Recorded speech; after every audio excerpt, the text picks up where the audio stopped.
Halo sobat literasi, mana? Sampai jumpa besok pagi di perpustakaan hijau. Ya, lebah hijau hijau Balit sama Om Agus Saputra jam 9 pagi.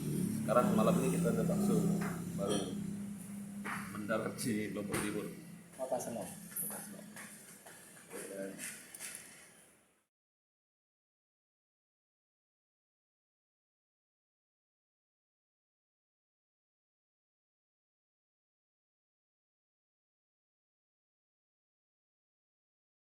Luar biasa.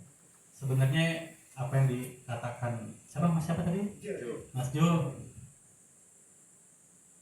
Waktu saya SMA saya masih ingat itu. Ada buku karangan Aswendo Atmowiloto. Aswendo. Mengarang itu gampang. Itu provokasi, provokator. Ya, ada dua provokasi, provokator sekarang. Mijam sama Mijul. Itu provokator juga itu. Artinya untuk kita berkarya. Kok bisa ya mengarang itu gampang? Saya pelajari bukunya, saya berlatih, nggak selesai juga. Akhirnya saya kembali lagi ke puisi. Rupanya itu yang bisa membuat saya menulis. Dan sejatinya tidak hilang gitu ya provokasi mengarang itu gampang ketika saya juga ikut latihan jurnalistik di kampus itu. Ada pakemnya kan sana itu. 5W 1H itu pakem dah itu. Dari bentuk pertanyaan yang 6 itu kita bisa mengeksplor mau sampai kemana kita bercerita itu. Jadi kalau pertanyaan itu sebenarnya saya harus balik lagi tuh. Segeralah menulis, nggak usah tunggu-tunggu lagi. Nulis saja, berkarya saja, itu saja. Nanti dalam perjalanan kita akan ketemu nih diri kita nih. Oh ya ternyata passion saya di sini, cenderungan saya di sini dan sebagainya. Jadi yang penting sekarang itu segera eksekusi, gitu. Laksanakan dengan menulis itu yang memadu saya. Dan tadi maaf saya cerita tadi kan sempat karena petik hopeless saya kan waktu sebelum sampai di Kendari ini saya mau lanjutin nggak bentuk puisinya. Nah bertemulah dengan salah seseorang yang tadi saya sebutkan yang mendorong saya untuk melanjutkan karya tulisnya dan bertemu dengan kawan-kawan yang lain yang selingkaran secircle dengan kita. Tapi bukan artian secircle itu enggak juga sih, harus banyak orang lah kan, sumber inspirasinya nanti akan ketemu dengan siapapun orangnya, profesi apapun itu. Dan di sanalah ada hikmah-hikmah yang dapat kita petik. Jadi menurut saya sekarang tantangannya bukan masalah mudah dan sulitnya, tapi sudahkah kita melakukannya ya? Eksekusi intinya. Itu nih yang bisa saya sampaikan. Iya, terima kasih banyak Pak Agus. Pak Agus. Hubungan jangka panjang tentu saja kan, tidak hanya bicara terkait dengan produk atau tempat saya bekerja dan sebagainya itu, tapi kita juga bisa melanjutkan pembicaraan itu tidak lepas dari karya seni itu sendiri. Jadi kemanapun bertugas, insya Allah lah pasti ada teman lah di sana itu. Circle-nya kita ketemu juga. Yakin dan percaya terkait dengan apa yang pernah kita bicarakan terkait dengan the magic of writing. Nah, itu hal-hal positif itu yang selalu membawa saya kemana-mana. The magic of writing. Ini sebenarnya saya masih awam juga ya dengan yang namanya puisi gitu. Yang saya tahu puisi itu bahwa interestnya begini, cara bacanya begini, baik-baiknya begini.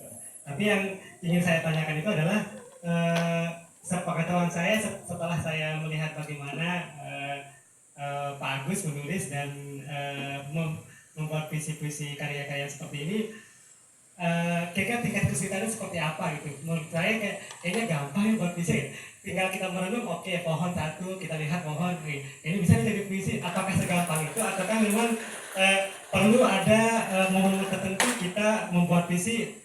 Bedanya dengan penulis kan gitu. Kalau penulis kan memang benar-benar harus setenang mungkin, atau mungkin cari di mana idenya, alur ceritanya bagaimana. Nah, apakah puisi juga seperti itu? Terima kasih.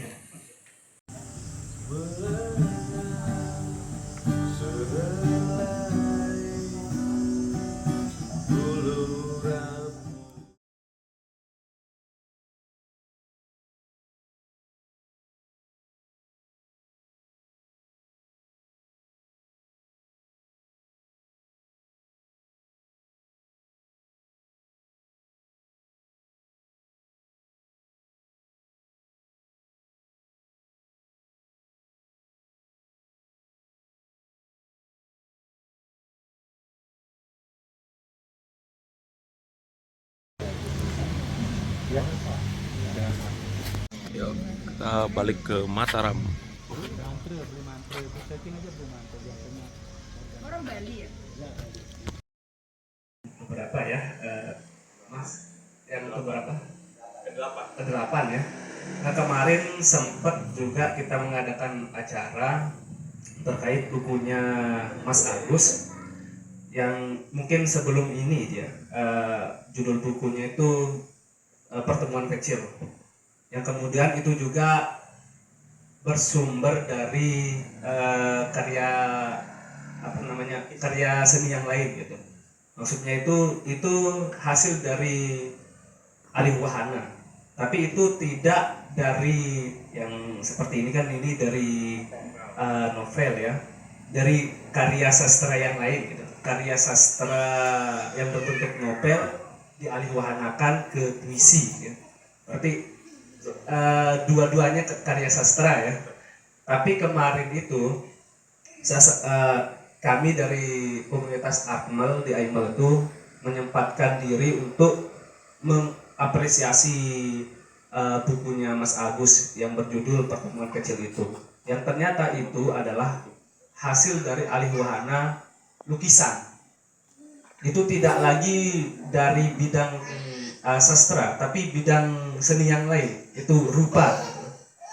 Nah, di sana kemudian saya melihat bagaimana seni rupa itu, kan seni rupa itu tidak ada teks gitu. Kalau ini berangkat dari teks gitu kan, novel gitu, dialih wahanakan menjadi teks gitu, yang kemudian berbentuk puisi. Nah saya melihat di sana, kalau kemudian saya ingin membandingkan dengan buku yang ini, saya melihat buku yang sebelumnya itu jauh lebih berani gitu daripada kemudian buku yang ini. Karena apa? Alih wahana yang ini berangkat dari sesuatu yang sudah ada teksnya gitu kan. Mungkin bisa kita membentuk misalkan prosa di dalam novelnya, novel dari mana novelnya ini? Judulnya apa? Hatiku berkata cinta. Hatiku berkata cinta gitu ya. Yang kemudian kalau kita alih wahanakan ke bentuk puisi, itu prosesnya mungkin sangat sederhana daripada kemudian kita bandingkan dengan puisi, buku puisi yang sebelumnya itu yang dialih wahanakan dari rupa gitu. Nah, kalau berbincang tentang karya ini, menulis ya, itu mesti diawali dengan membaca dulu ya. Harus suka membaca dulu ya. Warung Kelo.